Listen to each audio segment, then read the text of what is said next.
Hi bro. Bro అయితే రీసెంట్గా iBomma founder ఇమ్మిడి Ravi పోలీసులకు దొరకడం జరిగింది. అది మీరు ఎలా ఫీల్ అవుతున్నారు? బ్రో ఒకటి చెప్తాడు బ్రో, పైరస్ అంటేనే చట్టానికి విరుద్ధం, అవునా కాదా? పైరస్ అంటేనే అది చాలా విరుద్ధం సినిమా వాళ్ళకి కానీ అందరికి కానీ.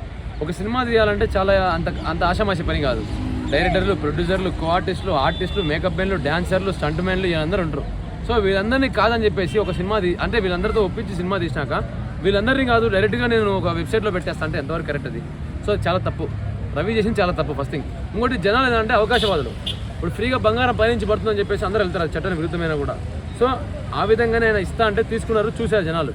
సో జనాలు ఏమయ్యారు, ఆయన ఏమైపోయారు ఇప్పుడు. సో ఎవరి పనిలో వాళ్ళు ఉన్నారు, చూసారు. ఇప్పుడు జనాలు ఏమైనా పట్టించుకున్నారు ఆయన్ని. అయితే ఇప్పుడు వేరే సోషల్ మీడియాలలో ఇన్స్టాగ్రామ్, యూట్యూబ్, ఫేస్బుక్ వీటిలలో ఐబొమ్మ రవి దేవుడితో సమానము, ఆ శివాజీ మూవీలో హీరో లెక్క భావిస్తున్నారు. మీరేమంటారు? సో ఇప్పుడు ఏమన్నా ఆయనకి ఏమైనా విగ్రహాలు కడతారా? ఏం కట్టరు కదా దేవుడు అని చెప్పేసి. ఏదో వాళ్ళు కాలక్షేపం కోసం ఒక 2.5 గంట సినిమా చూపించాడు అంతే, ఆయన అంతకుమించి ఏం చేయలేదు. సో దానికి జనాలు ఏంది, థియేటర్కి వెళ్ళి మేము డబ్బులు ఖర్చు పెట్టలేము, కూర్చొని చూసాం కదా, సో ఆయన మాకు దేవుడు అని చెప్పేసి అంటున్నారు. సో ఇక్కడ ఎవరు దేవుడు, ఆయన ఎవరికేం దేవుడు కాదు. చట్టం దృష్టి తీసుకుంటే ఆయన చాలా తప్పు చేశాడు. ఇంకోటి చేసిన తప్పు ఏంటంటే ఆయన పోలీసులకు సవాల్ ఇస్తున్నాడు. పోలీస్ వ్యవస్థ అంటే మామూలు వ్యవస్థ కాదు, ఎన్నో కష్టాలతో కఠినాలతో కూడుకున్న వ్యవస్థ వాళ్ళది. చాలా ఉంటాయి, వాళ్ళు ఎన్నో అండర్ కవర్ ఆపరేషన్లు అన్నీ చేస్తుంటారు. ఈయన డైరెక్ట్గా దమ్ముంటే పట్టుకుని చెప్పేసి అన్నారు. సో వాళ్ళు ఆగుతారా? వాళ్ళు ఈగో హట్ అయిపోయింది. సో వాళ్ళు చేయాల్సింది చేశారు. ఇప్పుడు ఏమైంది, జైలుకి వెళ్ళిపోయాడు. సో ముందే చట్టానికి విరుద్ధం చేసే పని, నువ్వు చట్టానికి విరుద్ధం చేసే పని మళ్ళీ నువ్వు సవాల్ ఇసిరావు, ఎంతవరకు కరెక్ట్ అది? అయితే ఇప్పుడు దీనివల్ల పైరసీలు ఆగే అవకాశం ఉందా? అది పోలీసులు తీసుకుంటే శిక్ష బట్టి ఉంటుంది. వాళ్ళు వేసే శిక్ష బట్టి వీళ్ళు ఆగుతారు, లేదనుకోండి వీళ్ళు కంటిన్యూ అవుతూనే ఉంటారు. సో వాళ్ళు వేసే శిక్ష బట్టి ఉంటుంది. కానీ మూవీ రూల్స్ కంటిన్యూ అవుతుంది కదా బ్రో. అదే మూవీ రూల్స్ కూడా ఒకటి చెప్తారండి బ్రో, మూవీ రూల్స్ కూడా ఇప్పుడు కంటిన్యూ అవుతుంది కాదనట్లేదు. మూవీ రూల్స్ కంటిన్యూ అయినా కూడా వాళ్ళకు కూడా ఇప్పుడు ఒక డ్రాబ్యాక్ ఉంటుంది. వాళ్ళు కూడా ఇప్పుడు అర్థం చేసుకుంటారు, సో మేము చేసేది తప్పు, దీనివల్ల మాకు ఏదైనా వార్నింగ్ వస్తుందా?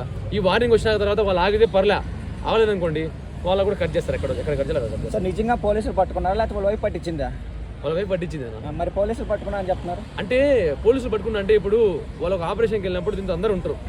ఇప్పుడు మీరు వెళ్తున్నారు అనుకోండి, ఇప్పుడు ఎక్కడైనా ఒక బాంబు పెట్టారు అనుకోండి, పోలీసులు పట్టుకోరు, బాంబ్ స్క్వాడ్లు వెళ్తారు. బాంబ్ స్క్వాడ్ల దగ్గర కుక్కలు ఉంటాయి, అవి పసిగడతాయి. సో కుక్క పట్టుకుందంటామా, పోలీసులు పట్టుకుందంటామా? బాంబ్ స్క్వాడ్ పట్టిందని మనం అంటాం. సో ఇది అంతే, వాళ్ళు చేసే క్రమంలో వాళ్ళ వైఫ్ గారు ఆపోజిట్ అయ్యారానికి. అయితే అన్న, అతని దగ్గర పెద్ద పెద్ద పారిశ్రామికవేత్తలు, ఆ తర్వాత సినిమా ప్రొడ్యూసర్లు, రాజకీయ నాయకులది చాలా డేటా ఉంది అంటున్నాడు.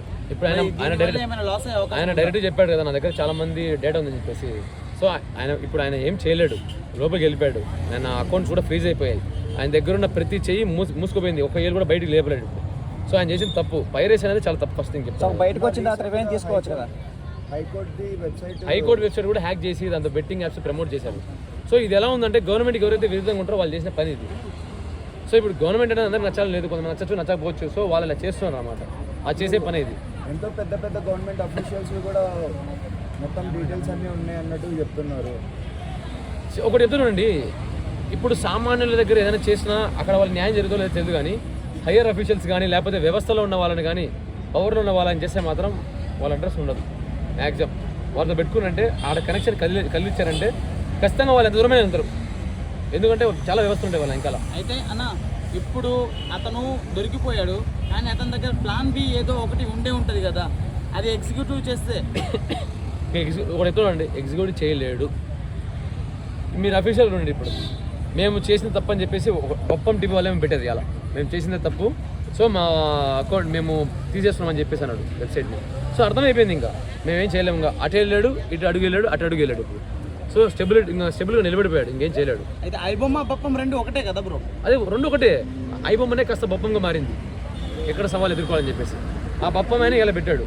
సో ఇంకా పైరసీ రాదంటారా? పైరసీ రావడం చాలా కష్టం. ఒకవేళ వచ్చినా కూడా వీళ్ళకి సంబంధం లేని వస్తాయేమో, రావచ్చు, చెప్పలేము. వీళ్ళకి సంబంధం లేని రావచ్చు, వీళ్ళైతే ఇంతతో క్లోజ్ అయిపోయింది. సో మరో రవి రావచ్చు కదా, ఇంకొక రవి రావచ్చు కదా. ఇంకో రవి రావచ్చు అంటే వీళ్ళకి తీసుకునే శిక్షణ బట్టి ఉంటుంది, వీళ్ళకి ఇచ్చే శిక్షణ బట్టి ఉంటుంది. వీళ్ళకి ఏం లేదని బెయిల్ వచ్చింది అనుకోండి, మళ్ళీ వీళ్ళు ఇలాంటి వాళ్ళు తయారవుతారు, ఏముందిలే మావాలని అని చెప్పేసి. వీళ్ళని గట్టిగా తొక్కి పెట్టారు అనుకోండి, ఎవరు రాలేదు. ఎందుకంటే భయం అనేది ఉంటుంది జనాలకు క్రియేట్ అది. ఇప్పుడు ఎవరైనా కానీ ఏదైనా రేపు కానీ అటెంప్ట్ మర్డర్ చేసినప్పుడు వాళ్ళకి గట్టిగా శిక్ష చేస్తే ఇంకో రాడు. వాళ్ళ శిక్షలు ఊరికే వదిలేసి బెయిల్ మీద వచ్చేసారు అనుకోండి, పుడుతూనే ఉంటారు, ఇంకోటి తప్పు చేస్తాడు. సో అయితే అన్న, మూవీ రూల్స్ అతనికి సెన్సార్ దగ్గర నుంచి సపోర్ట్ వస్తుంది. సెన్సార్ వాళ్ళ దగ్గరికి వెళ్ళి కట్ అయిన సీన్లు కూడా మూవీ రూల్స్లో రిలీజ్ చేస్తున్నారు అని చెప్తున్నారు. మరి దాని మీద మీ అభిప్రాయం చెప్పండి. వాళ్ళకి డైరెక్ట్ కనెక్షన్ ఉంది కాబట్టి వాళ్ళు ఏం చేయలేరు. ఇక్కడ ఇంకోటి చెప్తుండండి, వ్యవస్థల్ని మేనేజ్ చేస్తే ఏం కాదు. వ్యవస్థల్ని మేనేజ్ చేస్తే ఏం కాదు. వ్యవస్థల్ని మేనేజ్ చేయకుండా సవాల్ ఇస్తుంటే మాత్రం ఎక్కడికైనా పోతారు. అయితే అది కూడా తప్పే కదా బ్రో, మూవీ రూల్ చేసేది పైరసీయే కదా, అది కూడా తప్పే కదా, మరి దాన్ని ఎందుకు వెనకేసుకొస్తున్నట్టు? ఇప్పుడు మీరు అంటారు కదా వాళ్ళకి లేనిది కూడా వీళ్ళకి ఇస్తున్నారని చెప్పేసి, అక్కడ ఇక్కడైతే కట్ అవుతున్నాయి, ఆశన్స్ కూడా ఇస్తున్నాయి, మాకు పైన కూడా చాలా ఉన్నాయని చెప్పేసి వాళ్ళు అన్నారు కదా మూవీ రూల్స్. సో ఎవరేం చేయలేరు. మీరు ఒకసారి చూడండి, ఐబొమ్మకి మూవీ రూల్స్ చాలా తేడా ఉంటుంది. ఐబొమ్మ ఏంది సవాల్ చేసి పడేసింది, మమ్మల్ని పీకలేరు కొట్టలేరు అన్నట్టు. కానీ మూవీ రూల్స్ ఎప్పుడేం చేసింది అట్లా చేయలే. మూవీ రూల్స్ వాళ్ళ పని వాళ్ళు చేసుకుంటుంది. కానీ movie rules with in seconds లోనే విత్ ఇన్ అవర్స్ లోనే వచ్చేస్తున్నాయి కదా. కానీ ఐబొమ్మకే క్లారిటీ ఎక్కువ ఉంటుంది మూవీ రూల్స్ కంటే చెప్పాలంటే. ఐబొమ్మలోనే క్లారిటీ ఎక్కువ ఉంటుంది, చాలా మంది చూసేదాంతో. అన్న ఇప్పుడు నేను ఎక్కువ క్లారిటీ కాదు, మ్యాటర్ క్లారిటీది కాదు. ఒక సినిమాని ఎలా చూసినా కానీ అది పైరసీ, దాని స్టోరీ లీక్ అయిపోతుంది, జనాలు థియేటర్ కి వెళ్ళి చూడరు, ఆ సినిమాకి చాలా లాస్ జరుగుతుంది. అవును, సినిమాకి లాస్ జరుగుతుంది. అదే కదా చెప్పేది, సినిమాకి చాలా లాస్ జరుగుతుంది. ఆ లాస్ వల్లే కదా ఇప్పుడు ప్రొడ్యూసర్లు వాళ్ళకి పోరాడింది ఐబొమ్మ మీద, వాటి మీద, వీటి మీద. ఇప్పుడు మూవీ రూల్స్ మీద కూడా పోరాడతారు కొన్నాళ్ళు చూడండి. కొందరు చెప్తున్నారు కదా సినిమాలలో టికెట్లు రేట్లు ఎక్కువ ఉండడం వల్ల మా లాంటి వాళ్ళు ఇలాంటి వెబ్సైట్లను చూస్తున్నాము, లేకుంటే మాకు టికెట్ రేట్ తక్కువ ఉంటే మేము చూడము కదా అంటున్నారు. సరే, ఇది ఒకసారి మీరు వినండి. సినిమా రేట్లు టికెట్లు పెంచడానికి కారణం ఎవరు చెప్పండి? వాళ్ళు కాదు, వీళ్ళు కాదు. అభిమానం పేరుతో చేసే బానిసత్వం చేసే వాళ్ళు చాలామంది ఉన్నారు. ఫస్ట్ డేస్ మీరు థియేటర్లో టికెట్ 1000 రూపాయలు పెట్టండి.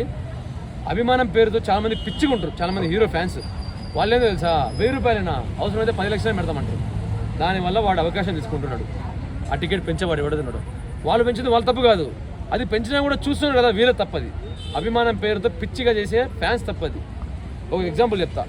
ఒక పెద్ద హీరో సినిమాని 100 రూపాయలు టికెట్ పెట్టండి, ఫ్యాన్ వెళ్తాడు, ఏంది 100 రూపాయల టికెట్, మా హీరో రేంజ్కి 100 రూపాయలైనా 1000 రూపాయలు పెట్టమంటాడు. నిజం, ఇది వాస్తవం. ఇది చూస్తున్నదా?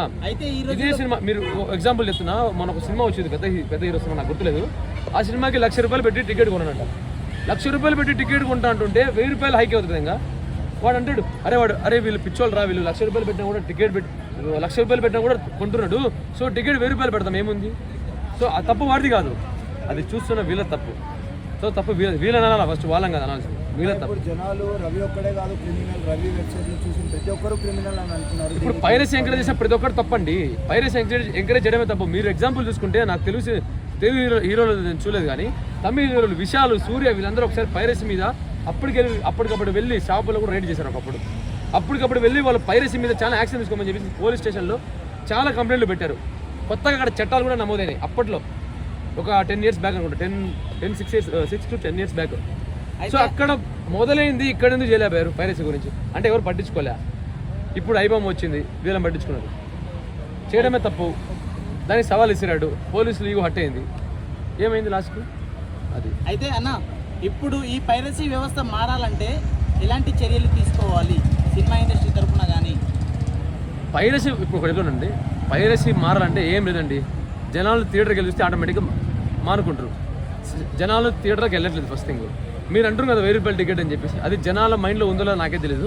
సినిమా థియేటర్కి జస్ట్ ఒక ఎంటర్టైన్మెంట్ పర్పస్కి వెళ్తే ఇవన్నీ ఏం కనపడవు. సినిమాకి ఏమైనా డైలీ వెళ్తామా? మనం డైలీ చేసేది ఏంటి? నిత్యావసర సరుకులు వాటి మీద చూస్తాం. అవి రేట్లు పెడితే అడగరు, ఎవరు అడగరు. టికెట్లు పెరిగిన ఎమ్మంటే పెడతారు. అంటే తప్పు, పెంచడం తప్పు. ఎవరి తప్పు? జనాలు, అది మనోళ్ళదే తప్పు.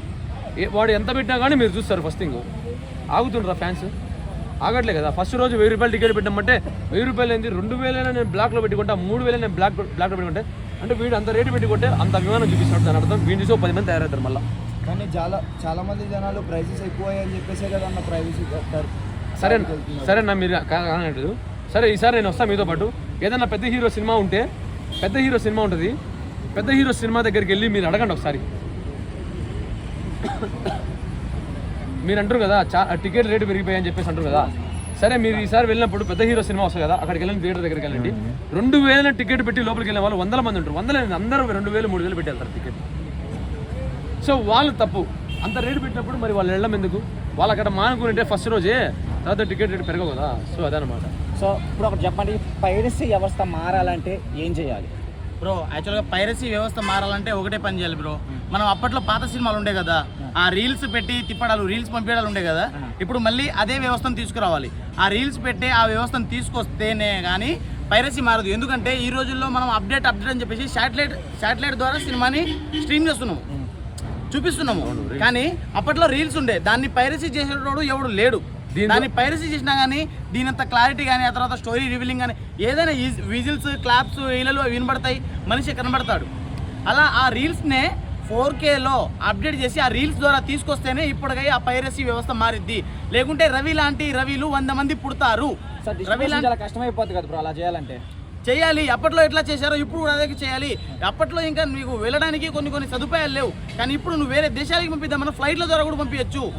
నువ్వు వేరే రాష్ట్రాలకు పంపిద్దామన్నా ఫ్లైట్ల ద్వారా పంపించవచ్చు. టెక్నాలజీ పెరిగింది కదా.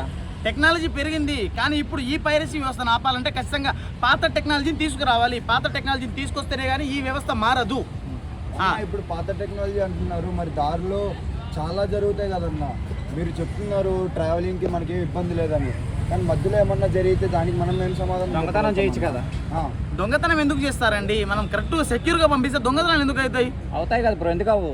అవ్వదండి. ఒక్క నిమిషం ఒకటి చెప్తానండి, మీకు ఎగ్జాంపుల్ చెప్తా. ఓ 10 ఏళ్ళ కిందట మన నెలలో అందరి దగ్గర DVD ప్లేయర్లు ఉండేవి.